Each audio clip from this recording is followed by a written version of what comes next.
এতেকাফ ভেঙে যায় কি কি কাজ করলে?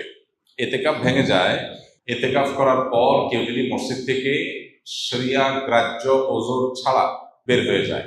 এতেকাফ করতে আসছেন, এতেকাফ করতে আসার পরে আপনি বাহিরে চলে গেছেন, একটু মার্কেটিং করা দরকার ঈদ সামনে, তাহলে আপনার এতেকাফ ভেঙে যাবে। শরিয়া গ্রাহ্য ওযর কি? আপনি ওয়াশরুমে যাওয়া লাগছে, এই জন্য আপনি যেতে পারেন। আর ওয়াশরুমে যেয়েও আপনি আড্ডাবাজি করতে পারেন না। ওয়াশরুমে গেলেন, যে সেখানে আপনার দোস্তের সাথে দেখা, আরে দোস্ত কিরে কি অবস্থা, আপনি এতেকাফে আছেন, এটা আপনি করতে পারেন না। দ্রুততার সাথে ওয়াশরুমের কাজ সেরে চলে আসবেন। এর বাইরে মসজিদে যাওয়ার আমাদের নেসেসারি একেবারে খুব না হলে নয় এরকম আমাদের ইম্পর্টেন্ট নিড বা প্রয়োজন আর কি আছে? খাওয়া দাওয়া আছে। খাওয়া দাওয়া আজকের যুগে বিশেষ করে এমন জায়গা খুব কম আছে যেখানে খাবার মসজিদে দিয়ে যাওয়ার মতো ব্যবস্থা একেবারে নাই। বাসা বাড়িতে লোকজন আছে, কেউ না কেউ খাবার দিয়ে যেতে পারে, কাউকে রিকোয়েস্ট করলেও কেউ দিয়ে যেতে পারে। অতএব এরকম ব্যবস্থা যদি থাকে তাহলে খাবারের জন্য বাইরে যাওয়া জায়েজ নাই। হ্যাঁ, কারণ যদি এরকম হয় অবস্থা যে তার খাবারের জন্য কেউ খাবার এনে দেওয়ার মতো নাই, তাহলে এরকম নিরুপায় যদি কেউ সত্যিই হয়, এরকম কোনো মসজিদ থাকে যে আশপাশে কোনো মানুষজন নাই, অনেক দূরে তার বাসা, বাসা থেকে খানা আনার মতো কোনো মানুষ নাই, তাহলে তিনি খাবারের জন্য যেতে পারবেন, খেয়ে আবার চলে আসবেন। খাইতে গিয়ে আমার বাসায় আরেকটা খাজুরি আলাপ করতে পারবেন, একবেলাকে আরেকবেলা খাবার সাথে নিয়ে আসলেন, এইভাবে। না হলে নয়, এরকম নিড থাকলে শুধু বাইরে হতে পারবেন। এছাড়া যদি তিনি বাইর হন তাহলে তার এতেকাফ ভেঙে যাবে। আর এমনিতে কিছু কাজ আছে যেগুলোর কারণে এতেকাফ ভাঙবে না, কিন্তু এতেকাফের কোয়ালিটি কমে যাবে, এতেকাফের গুণগত মান নিচে নেমে যাবে। সেগুলো কি? সেগুলো হলো এতেকাফে বসে আপনি শুধু ঘুমায় কাটালেন, 355 দিন অনেক কাজ কাম, অনেক ব্যস্ততা, ঠিক মতো ঘুমাইতে পারেন না। এই 10 দিন সুযোগ পাইছেন যে আলহামদুলিল্লাহ ডিস্টার্ব করার কেউ নাই, বাচ্চা নাই, বউ নাই, কেউ নাই, ঝামেলা নাই, ক্লায়েন্ট নাই, একটু মন মতো ঘুমাইলাম, তাহলে এতে আপনার অর্থহীন হবে, এতে আপনার ঘুমের জন্য না। আবার আপনি এমন করলেন যে অন্য সময় বন্ধু বান্ধবের সাথে এত আড্ডা মারার সুযোগ পান না, 2-4 দোস্ত মিলে একসাথে কোনো এক মসজিদে এতেকাফে বসলেন, এবার একেবারে চুটিয়ে আড্ডা মারলেন, এগুলো এতেকাফের কোয়ালিটিকে নষ্ট করে দিবে। আর যদি আপনি ভারসাম্যের সাথে একান্ত প্রয়োজনীয় আলাপ করলেন আর বাকি সময় বাদ মগ্ন থাকলেন, সেটা অর্থ এতেকাফ হবে। আল্লাহ আমাদেরকে ভালো করে এতেকাফ করার তৌফিক নসিব করুন। এতেকাফের ক্ষেত্রে আমাদের মধ্যে যে ভুল ধারণা আছে সেটা দূর করতে হবে, প্রান্তিকতা যেটা আছে সেটা দূর করতে হবে। আমি আমার ছাত্র জীবনে একবার এতেকাফে বসছিলাম, মনে আছে, বহু বছর আগে। তো যেখানে এতেকাফে বসেছি, আমার সাথে এক বৃদ্ধ মানুষ বসছিলেন এতেকাফে। তো শীতের সময় ছিল, তখন রমজান, অনেক শীত, মসজিদে একটু ঠান্ডা বেশি। আমি হঠাৎ করে দেখি যে মুরব্বী নাই। তো দেখলাম মুরব্বী কই গেল, ওয়াশরুম গেলে এত সময় লাগার কথা না। পরে তাকায় দেখি যে মসজিদের সামনে বাইরে ঘাস বিছানো মাঠ, উনি ওখানে রোদ পোহাইতেছে। পরে বললাম, মসজিদে বললাম, চাচা এতেকাফ অবস্থা তো রোদ পোহাতে বাইরে যাওয়া যাবে না। উনি খুব জোরে ধমক দিলেন, আমি ছোট ছিলাম, মাদ্রাসা পড়ি তখন। বলছে, হ্যাঁ তোমার মাথা, এতেকাফ ভাঙা এত সোজা মিয়া, আমি কি কারোর সাথে কথা বলতেছি, আমি রোদ পোহাইতেছি। এরকম ধারণা আমাদের সমাজে অনেকের মধ্যে আছে।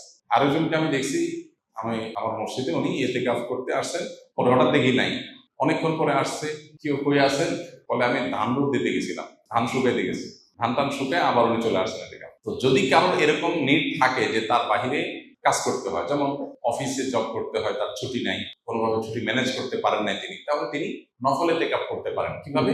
মসজিদে গাট্টি বসকা থাকলো, যখন বাইরে চলে গেলেন তার এতেকাফ শেষ হয়ে গেল, যখন ঢুকলেন যতক্ষণ থাকলেন ততক্ষণ এতেকাফের নিয়ত করে থাকলেন, রাতের ইবাদতটা মসজিদে ভালোভাবে হয় বাসার চাইতে, সেই নিয়তে থাকলেন, এটা হতে পারে। কিন্তু সুন্নাহ মাসনুন যে এতেকাফ, সেটা হলো পরিপূর্ণ সময়টা, দিন রাত পুরোটা সময় মসজিদে থাকা। নারীদের জন্য রমজানে এমন বিশেষ কি আমল আছে যা আখিরাতে মুক্তির পথ হবে?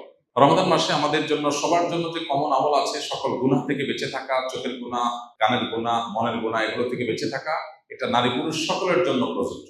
এটা রমজানের সবচেয়ে গুরুত্বের সাথে আমাদের করা উচিত। তাকওয়া চর্চা মাকসাদই হলো এটা। এর পাশাপাশি কোরআনে কারীমের তেলাওয়াতে বেশি মনোযোগ দেওয়া দরকার। মা বোনরা বাসা বাড়ির কাজের জন্য তারা অনেক সময় ধরে কাজে ব্যস্ত থাকতে হয়, সেজন্য তারা কাজের ফাঁকে ফাঁকে জিকির, আজকার, তাসবিহ, দুরূদ, আল্লাহ স্মরণ, এই জিনিসগুলো তারা বেশি বেশি করে করতে পারে।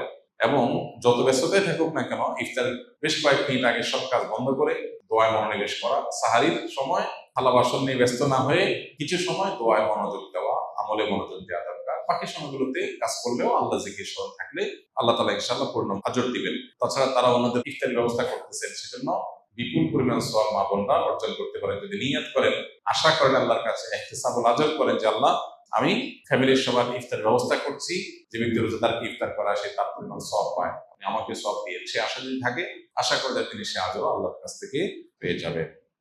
রোজা রেখে কোন আমলগুলো করলে সওয়াব সবচেয়ে বেশি? রোজা রেখে সবচেয়ে গুরুত্বের সাথে যে বিষয়টা খেয়াল করা দরকার সেটা হলো সকল প্রকার গুনাহ থেকে বেঁচে থাকা। আমি রোজা আছি, আমি গীবত করবো না, আমি রোজা আছি ঝগড়া করবো না, আমি রোজা আছি গালমন্দ করবো না, আমি রোজা আছি মিথ্যা কথা বলবো না, আমি রোজা আছি হারাম কোনো জিনিস ফেসবুকে, ইউটিউবে, মোবাইলের বাইরে, অফলাইনে, অনলাইনে কোনোভাবে দেখবো না। এই জিনিসটা হলো রোজার মধ্যে সবচেয়ে গুরুত্বের সাথে আমাদের করা দরকার।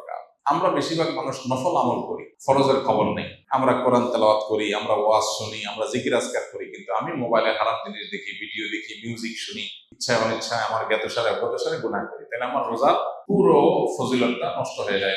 নবী সাল্লাল্লাহু আলাইহি ওয়াসাল্লাম বলেছেন, রব্বা সাইমিন লাইসা লাহু মিন সিয়ামিহি ইল্লাল জু, বহু রোজাদার আছে রোজা থেকে উপোস থাকা ছাড়া তার কোনো উপকার হয় না। সেজন্য এই জিনিসটা খেয়াল করা দরকার। আর এর পাশাপাশি নফল আমলের ভিতরে সবচেয়ে বেশি করণীয় কোনটা, যদি সেটা বলেন তাহলে বলবো রমজান মাসে কোরআনে কারীমের প্রতি আমাদের বিশেষ গুরুত্ব থাকা উচিত। এর বাইরে দোয়াটা বেশি বেশি পরিমাণে করা দরকার আমাদের। পরিবারের যাদের অসুস্থ, এমন অসুস্থতা যে তাকে আপনি টেক কেয়ার না করলে আর টেক কেয়ার করার মতো নাই, এবং সে অসুস্থ অবস্থায় কষ্ট পাবে, তাহলে সেক্ষেত্রে আপনি তাকে টেক কেয়ার করবেন।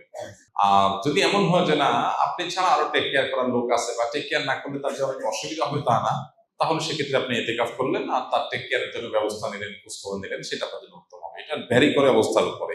রমজানে কাজা হওয়া রোজা মা বোনরা কখন রাখা সর্বোত্তম হবে?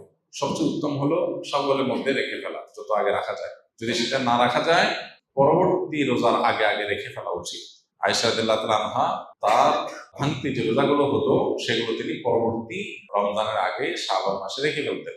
তিনি এর মধ্যে রাখতে পারতেন না কেন? কারণ নবী সাল্লাল্লাহু আলাইহি ওয়াসাল্লাম তার সাথেই থাকতেন, এবং নবী সাল্লাল্লাহু আলাইহি ওয়াসাল্লাম সাথে থাকার কারণে, স্বামীর সাথে থাকার কারণে স্বামীর হাজত বা প্রয়োজনকে মাথায় রেখে রোজা রাখতে সুযোগ পেতেন কম। এদিকে শাবান মাসে নবী বেশি বেশি নফল রোজা রাখতেন, ওই সুযোগে তিনি তার রোজাগুলো রেখে ফেলতেন। এই জন্য শেষ সময় হলো পরবর্তী রমজান রাখ। কোনো কারণে যদি সেটাও কেউ না পারে, তারপরে রাখলেও আদায় হয়ে যাবে। আস-সুন্নাহ ফাউন্ডেশন, উম্মার স্বার্থে সুন্নাহর সাথে।